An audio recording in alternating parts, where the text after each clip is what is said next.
അയ്യോ സത്യം പറയണം, പറയണം. ലിസ്റ്റിനകത്ത് 8 പേരുണ്ട്, ഇവിടെ ആകെ 5 പേര്. ബാക്കിയുള്ളവരോട് दुकान में डैमेज बजट लेके बाहर सेल्स कर दिया. किसी ने मुझसे झूठ बोला, पता चला ना. Halo sahabat, assalamualaikum. Ketemu lagi nih. Mudah-mudahan kalian semua sehat selalu dan senantiasa berbahagia. Terima kasih ya sudah subscribe dan menyimak video-video LK21D5. Semoga Tuhan Yang Maha Esa selalu memberikan rezeki yang berkah dan berlimpah ruah untuk sahabat semua. Nah, sebelum kita masuk ke alur ceritanya nih ya, kita sapa-sapa dulu nih penonton setia LK21D5. Nah, sebelum kita masuk ke alur ceritanya, kita sapa-sapa dulu nih para penonton setia LK21D5. Terima kasih buat Denny dari Kabumen, Satria Guanwan dari Lahat, Genzo dari Cikadu, Ales Negara Daha, Halim dari Kemawen, Editor Nona Ina dari Sumba, Nazario Mario Cardosa, Dua Indos Channel dari Kampung Dado, Restu Aji dari Depok, Yanti Sumiati. Dan buat teman-teman yang belum mimin sapa, nanti di next video ya. Makanya langsung komen nih di video ini. Jangan lupa like, subscribe, dan share video ini.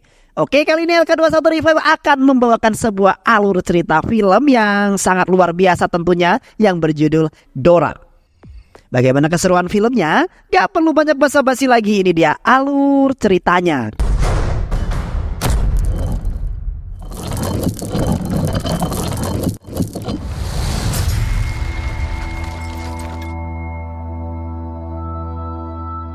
Film diawali dengan perjuangan seorang wanita bernama Pavala Kodi yang berusaha untuk bertahan hidup dari kematian yang ada di hadapannya. Ayah Pavala Kodi yang bernama Faira Kanu menangis meratapi nasib malang yang menimpa putri kesayangannya. Film kemudian bergeser pada kejadian beberapa bulan kemudian. Faira Kanu adalah orang tua tinggal yang membesarkan Pavala Kodi dari kecil. Mereka tinggal di rumah yang sederhana. Setiap harinya Kanu selalu berjuang dengan sangat keras untuk menghidupi putri kesayangannya itu. Bahkan segala permintaan Pava selalu dipenuhi oleh Kanu. Kanu melakukan hal itu karena takut pada Pava yang merupakan orang yang sangat temperamen. Pava selalu memarahi Kanu setiap kali dia merasa terganggu.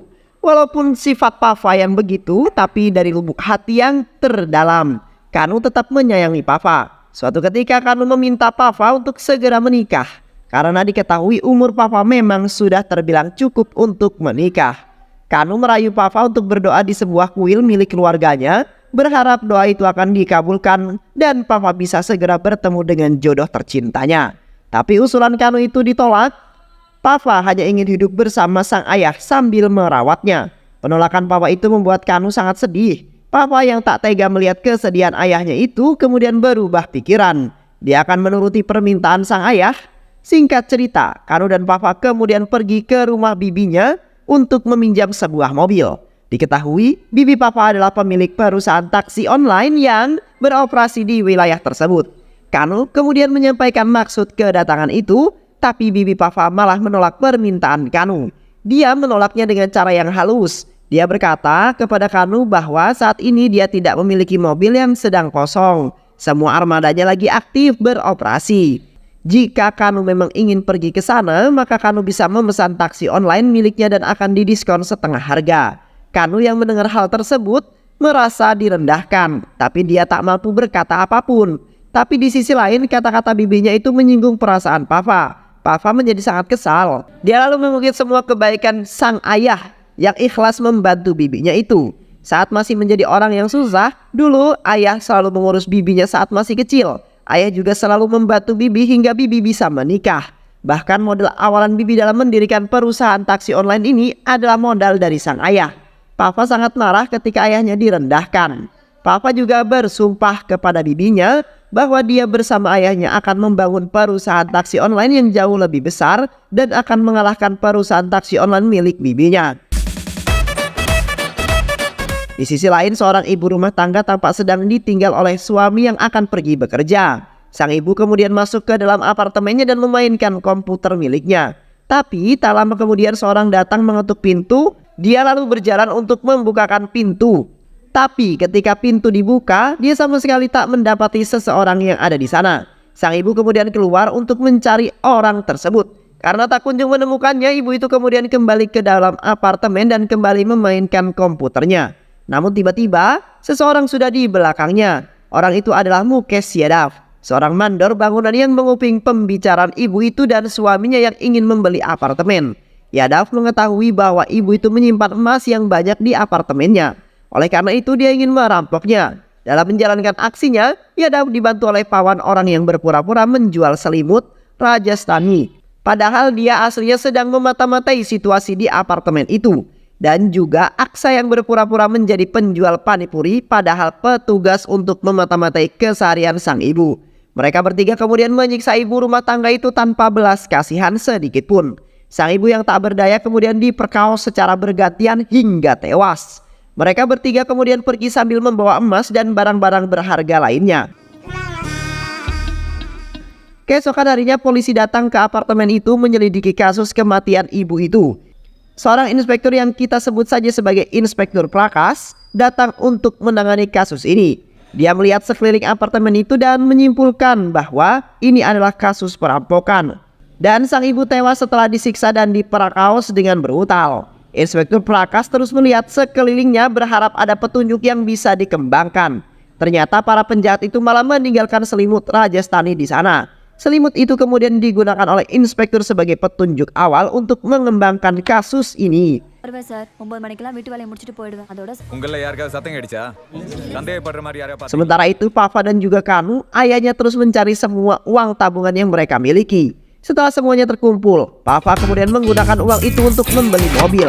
Mereka pergi ke sebuah showroom, tapi baru saja sampai tiba-tiba jantung Papa berdetak dengan sangat kencang.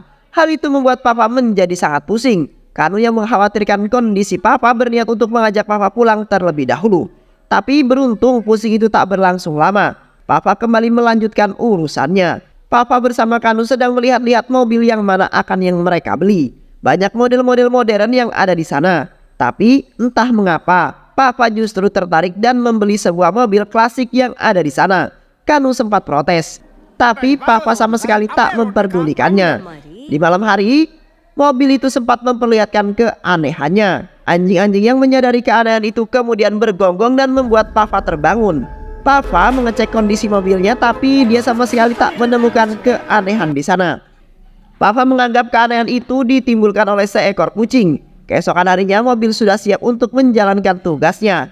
Papa dan Kanu sedang deg-degan menunggu penelpon pertama dan benar saja tak lama kemudian telepon itu berbunyi. Papa dan juga Kanu ayahnya saling berebut untuk menjawab panggilan itu. Papa berhasil mengangkatnya, bukannya minta diantarkan ke suatu tempat. Penelpon itu justru ingin menyewa mobil untuk mengantar sebuah jenazah. Papa tentu saja kesal. Dia langsung memarahi penelpon itu dan mengakhiri teleponnya. Mereka terus menunggu panggilan yang kedua. Setelah menunggu cukup lama, panggilan kedua pun akhirnya masuk. Orang itu meminta Papa untuk mengantarkan ke bandara. Dan setelah ketemuan ternyata orang itu adalah Kanu, ayahnya Papa yang menyamar sebagai seorang pilot. Di sisi lain, Inspektur Prakas terus pergi ke berbagai tempat untuk mencari informasi mengenai kasus tersebut. Hingga pada akhirnya, dia menyadari ada sebuah warung yang menjual selimut Rajasthani. Inspektur Prakas selalu menginterogasi pemilik warung tersebut. Dia menanyakan dari mana pemilik warung bisa mendapatkan selimut itu.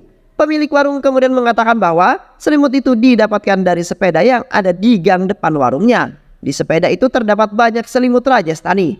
Tapi karena si pemilik sepeda itu tak kunjung datang, dia akhirnya mencuri beberapa selimut itu. Setelah mendengar pernyataan tersebut, Inspektur Prakas selalu meminta anak buahnya untuk tetap menyelidiki dari mana selimut itu berasal dan siapa pemiliknya. Sedangkan Inspektur Prakas sendiri akan mencari sebuah petunjuk lainnya. Di tempat lain, Kanu ternyata mendapatkan orderan taksi dari penelpon pertama yang tadinya dimarahi Papa. Karena takut, Kanu kemudian pergi dari sana dengan mengendarai mobilnya. Tapi tak lama kemudian mobil itu malah berasap dan mogok di tengah jalan. Keesokan harinya, Kanu kemudian menceritakan kejadian itu kepada Papa. Papa kemudian mengajak ayahnya untuk berdoa di kuil dengan harapan keanehan dari mobil itu segera menghilang. Mereka kemudian pergi ke sana, tapi di tengah jalan, seorang nenek pendeta kuil memperhatikan mereka. Nenek mengatakan bahwa mereka tidak boleh berdoa dengan membawa mobil ini. Jika kalian ingin berdoa di kuil, berdoalah berdua. Tinggalkan mobil itu di sini. Papa dan juga Kanu sama sekali tak mendengarkan omongan nenek tersebut. Mereka tetap membawa mobil itu ke kuil. Tetapi sesampainya di sana, bunga persembahan yang sudah disiapkan di atas mobil malah terbang ke langit. seolah-olah menandakan bahwa mobil itu ditolak. Di tempat lain, seorang pengendara mobil tak sengaja menabrak seorang pengendara motor. Dia lalu keluar untuk memastikan kondisi sang pemotor. Ternyata pengendara motor itu adalah Yadav. Yadav sengaja melakukan modus pura-pura tertabrak untuk membegal si pengendara mobil. Terlihat Pawan dan Aksa juga ada di sana. Usut punya usut, pengendara mobil itu ternyata adalah seorang kontraktor bangunan. Yadav kembali menguping isi pembicaraan kontraktor itu dengan kliennya. Itulah awal dari Yadav melakukan pembegalan ini. Di sisi lain, anak buah Inspektur Prakas yang ditugaskan untuk menyelidiki selimut Rajasthani sudah mendapatkan sebuah petunjuk. Dia lalu mengetahui siapa pemilik selimut Rajasthani itu. Dia memperlihatkan foto pemilik itu dan ternyata itu adalah fotonya Pawan. Inspektur Prakas akan bergerak untuk memburu Pawan. Keesokan harinya di rumah Kanu, Papa mendapati sebuah telepon masuk yang ternyata itu adalah telepon dari keluarga mempelai pria. Kanu menjodohkan Papa secara diam-diam. Papa mengetahui hal itu tentu saja marah. Tapi amarahnya menghilang ketika Kanu mengatakan bahwa dia ingin menyaksikan putri sematawayangnya menikah sebelum dirinya meninggoy. Papa seketika menuruti permintaan ayahnya itu. Dia akan menikah dengan syarat suaminya nanti harus tinggal di rumah ini dan mau merawat ayahnya.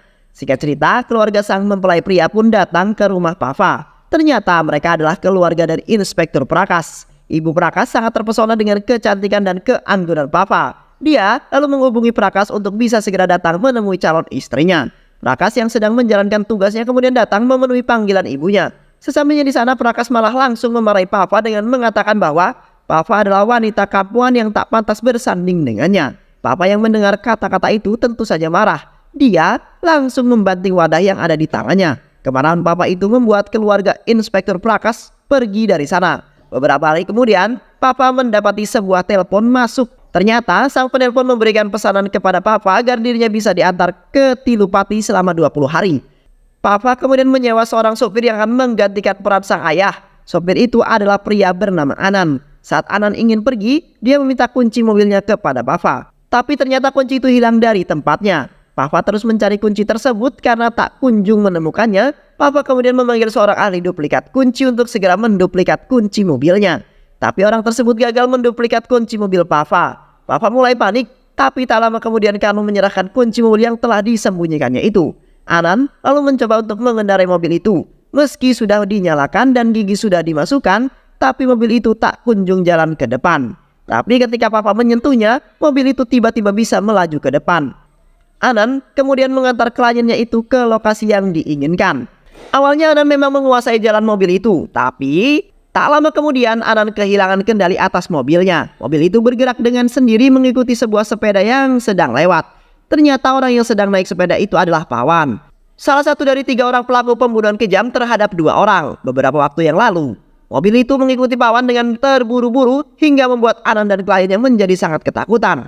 Tapi tak lama kemudian Pawan telah menghilang dan mobil itu kehilangan jejak.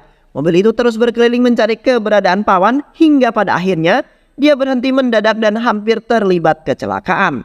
Anan yang sudah tak sanggup lagi mengemudikan mobil itu kemudian menghubungi Papa dan menceritakan semuanya. Anan dan kliennya pergi dari sana dan Papa diminta mengambil mobilnya sendiri. Papa kemudian datang ke lokasi mobil itu dan benar saja mobil itu masih dalam keadaan menyala. Papa kemudian mengendarai mobil itu untuk dibawa pulang. Tapi di tengah jalan dia kehilangan kendali atas mobilnya. Mobilnya bergerak sendiri ketika dia melihat Pawan. Mobil itu terus mengikuti kemanapun Pawan pergi. Pawan yang menyadari bahwa dirinya diikuti berusaha untuk lari menyelamatkan diri hingga sampai di sebuah terowongan. Papa yang mencoba mengambil alih langsung diikat. Papa kemudian melihat bayangan mobilnya yang ditembok sebagai seekor anjing. Bayangan anjing itu terus menggigit Pawan hingga tewas. Bahkan darah Pawan pun sampai muncrat ke kaca mobil tersebut.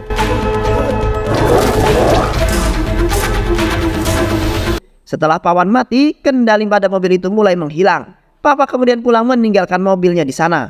Papa meneguk sebotol air putih untuk menenangkan dirinya. Tapi tak lama kemudian terdengar suara klakson dari kejauhan. Ternyata mobil Papa pulang dengan sendirinya. Mobil itu lalu berjalan ke belakang rumah tempat biasa dia diparkirkan. Mobil itu bahkan bisa membersihkan dirinya sendiri dari noda darah yang menempel. Bukannya tenang, kini Papa malah semakin takut dengan keanehan mobil tersebut. Di sisi lain, polisi menemukan jasad Pawan di terowongan itu. Inspektur Prakas menyadari bahwa mayat itu adalah mayat Pawan, orang yang sedang dicari dirinya. Pawan tewas dengan cara yang mengenaskan. Inspektur yang menyelidiki TKP tak sengaja menemukan tutup tangki radiator mobil klasik di sana. Usut punya usut, ternyata Mukes Yadav dan Aksa juga ada di sana untuk menyaksikan mayat Pawan. Inspektur Pawan kemudian memeriksa CCTV di sekitar terowongan. Tapi anehnya CCTV itu mendadak error dan tak merekam saat-saat pembunuhan itu terjadi. Keesokan harinya, Papa bersama Kanu kembali membawa mobil itu ke sebuah kuil untuk menemui nenek pendeta. Mereka menanyakan tentang keanehan yang terjadi pada mobil ini. Nenek pendeta kemudian menjelaskan bahwa mobil ini sudah dirasuki oleh arwah seekor anjing. Tapi entah mengapa arwah ini justru terhubung dengan Papa. Dia tidak akan hilang sebelum Papa membantu arwah itu menyelesaikan masalahnya. Nenek pendeta itu kemudian memberikan koin yang sudah dijampe-jampe kepada Papa. Dia meminta agar koin itu Papa tempelkan di mobilnya. Koin itu akan menampung sang arwah ketika masalahnya sudah terselesaikan. Papa kemudian memberikan sesembahan bunga kepada mobil itu. Kanu yang masih tak percaya dengan kata-kata nenek pendeta itu mencoba untuk menghina sang mobil. Tapi sang mobil kemudian marah dan berniat untuk mencelakai Kanu. Papa yang sudah muak dengan semua ini kemudian menanyakan kemauan dari mobil tersebut. Mobil itu kemudian membuka pintunya dan mempersilahkan Papa untuk segera masuk. Mobil itu kemudian membawa Papa pergi ke suatu tempat. Ternyata mobil itu membawa Papa ke sebuah rumah kosong. Dan di saat Papa turun dari mobil tersebut, dia melihat seorang kakek yang bereaksi seolah-olah mengenali Papa dan juga mobilnya. Papa kemudian bertanya, apakah sang kakek mengenali dirinya dan mobil itu? Tentu saja aku mengenali kalian. Kakek itu kemudian menceritakan kepada Papa tentang kisah seekor anjing yang bernama Dora. Dora adalah seekor anjing yang ditemukan oleh cucunya yang bernama Arti. Kala itu, Dora adalah seekor anjing kecil. Arti menemukan Dora yang sedang terbaring tak berdaya di pinggir jalan. Arti kemudian merawat Dora hingga tumbuh besar. Mereka selalu menghabiskan waktu bersama. Dora menyayangi Arti seperti Arti menyayangi Dora. Ketika Arti sakit, maka Dora juga pasti akan sakit. Kemanapun Arti pergi, maka Dora pasti selalu ada bersama dirinya. Suatu malam kakek, Arti dan juga Dora sedang pergi mengendarai mobil klasik miliknya. Tapi di tengah jalan, mobil mereka dihentikan paksa oleh 3 orang pria yang ternyata adalah Mukes Yadav dan Pawan. Dan juga Aksa. Mereka bertiga merampok semua perhiasan dan barang-barang berharga milik kakek. Saat mereka akan pergi, salah satu dari 3 orang itu ternyata sange melihat kemulusan pahanya Arti. Mereka lalu menyiksa kakek. Kakek ditarik keluar dari dalam mobil dan dimasukkan ke dalam bagasi. Sedangkan Dora yang melawan, mereka lempar hingga membentur sebuah pohon. Salah satu dari mereka kemudian menangkap Arti dan memperkaosnya. Mereka saling bergantian memperkaos Arti secara brutal. Sementara itu Dora berhasil mengikuti mereka, walaupun dia harus berlari dengan kaki yang depannya sedang terluka. Ketika sudah merasa puas, mereka kemudian meninggalkan mobil tersebut. Mereka lari terpirit-pirit setelah mendengar sirine mobil polisi. Sementara itu Papa yang kebetulan sedang lewat di sana merasa curiga dan ada yang tidak beres dengan mobil tersebut. Papa kemudian menghentikan salah satu dari mereka yang mencoba kabur melarikan diri. Dan ternyata orang itu adalah Mukes Yadav. Mukes Yadav marah ketika Papa berani menghentikan dirinya. Dia kemudian mengambil sebuah patok yang tertancap di tanah dan memukulkan patok tersebut di posisi jantung Papa, yang membuat Papa seketika terjatuh dan tak sadarkan diri. Di rumah sakit, dokter mengatakan bahwa luka serius yang dialami oleh Arti menimbulkan trauma yang sangat mendalam. Trauma itu membuat otak Arti menjadi tidak berfungsi alias mati. Dokter kemudian menanyakan agar jantung Arti didonorkan saja kepada wanita kritis yang ada di sana. Ternyata Papa berada di rumah sakit yang sama dengan Arti. Akibat dari pukulan patok tersebut membuat jantung Papa menjadi sobek dan terluka.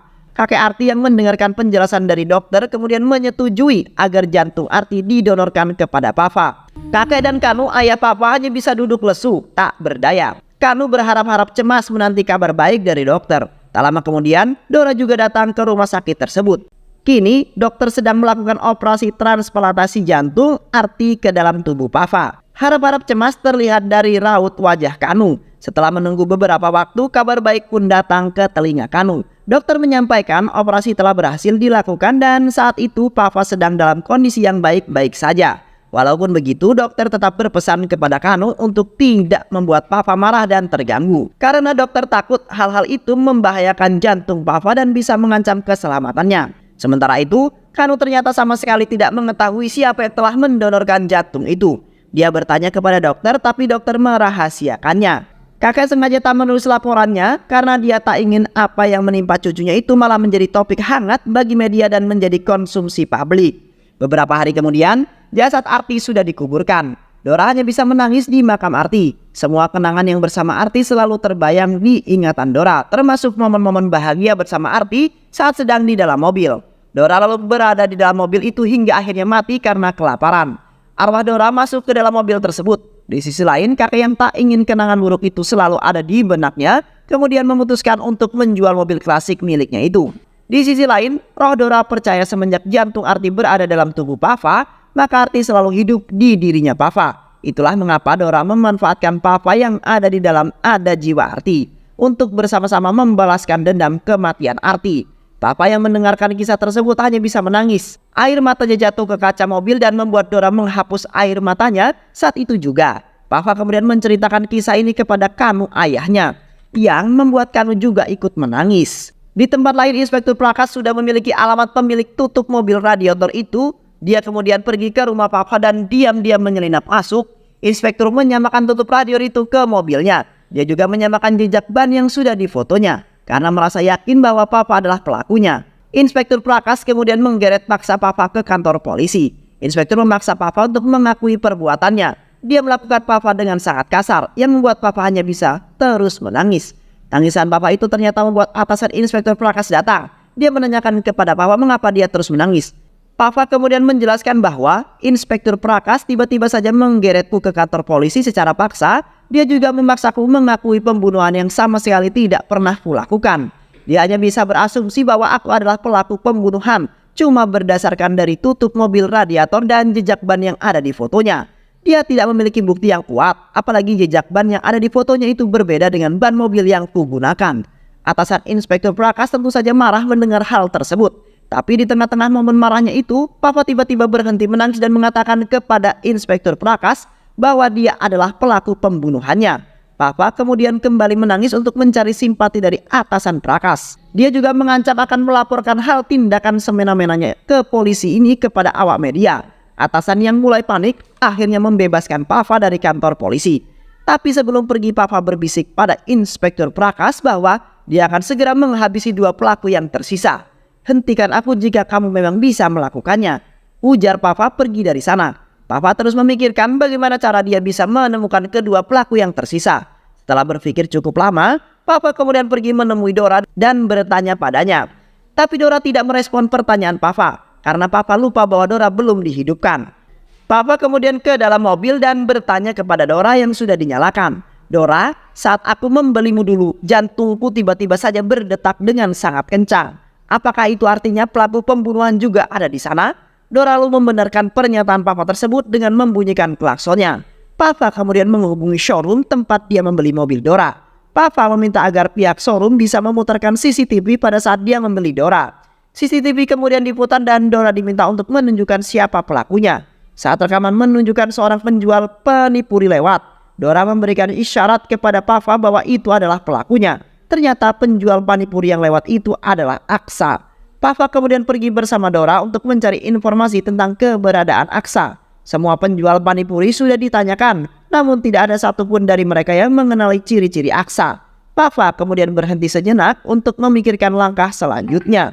Tapi tiba-tiba Dora melihat Aksa yang sedang lewat bersama gerobak panipurinya. Dora tidak bisa mengejar Aksa karena kunci mobil berada di tangan Papa. Tapi ketika Papa masuk dan menyalakan Dora, Dora langsung bergegas pergi mengejar Aksa. Papa tidak mengetahui apa yang sedang terjadi, mengapa Dora tiba-tiba tergesa-gesa.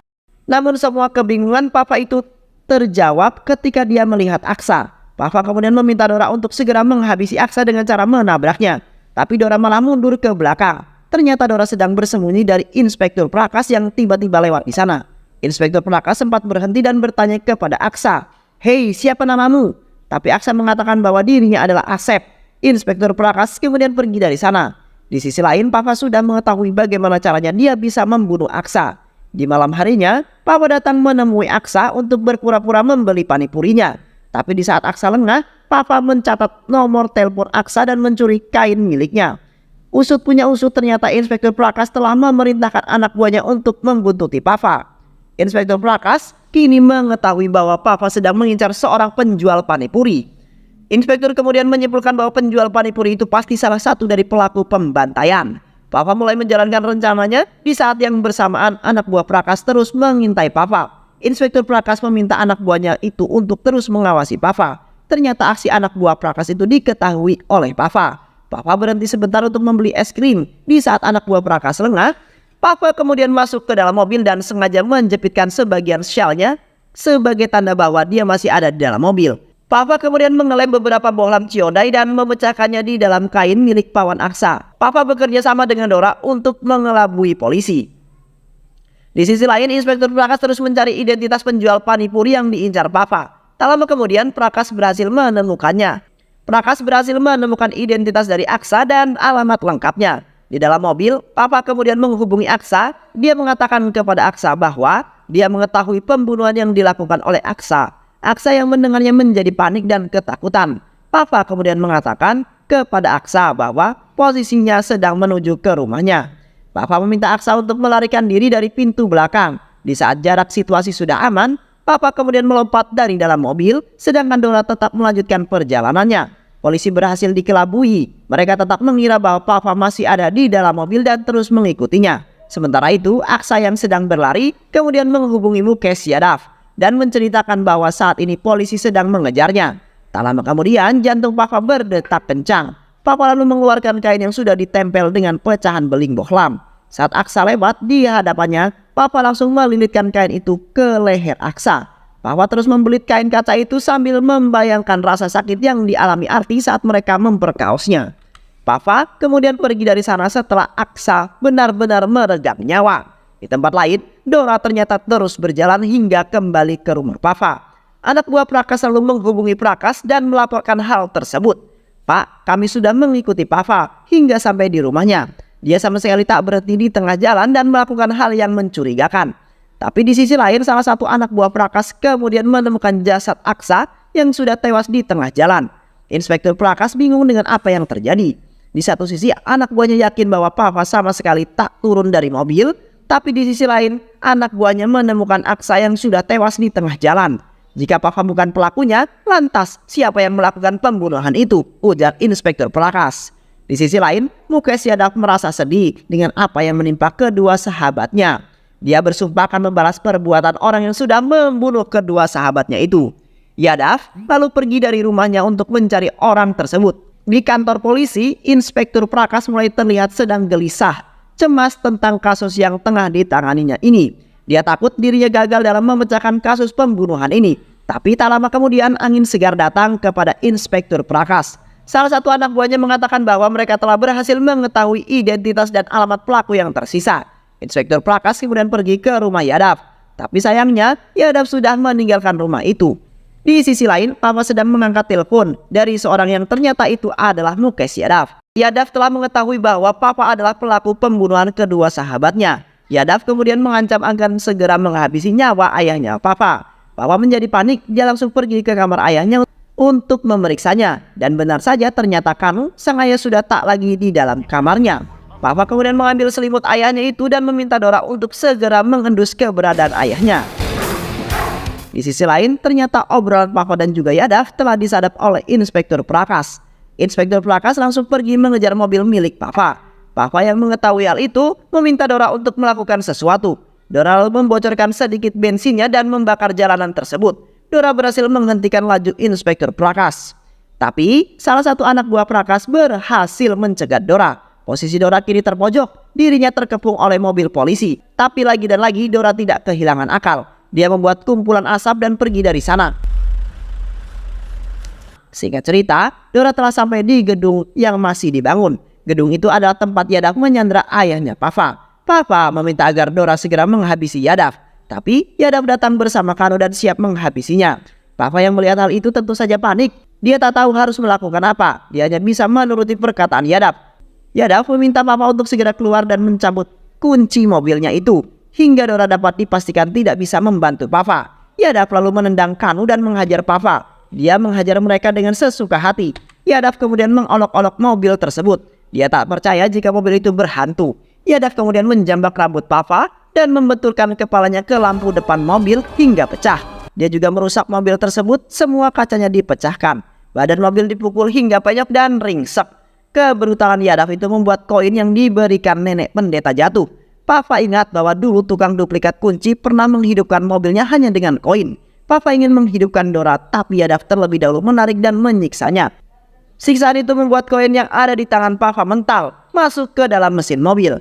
Saat Yadav ingin memperkaos Papa yang sudah tak berdaya, tiba-tiba saja Dora kembali hidup. Dia melempar sebuah besi kecil yang menjadi simbolnya ke lehernya Yadav. Dora kemudian menabrak Yadav hingga membuat sekarat. Dora lalu memperbaiki dirinya sendiri hingga kembali dalam kondisi mulus seperti sedia kala.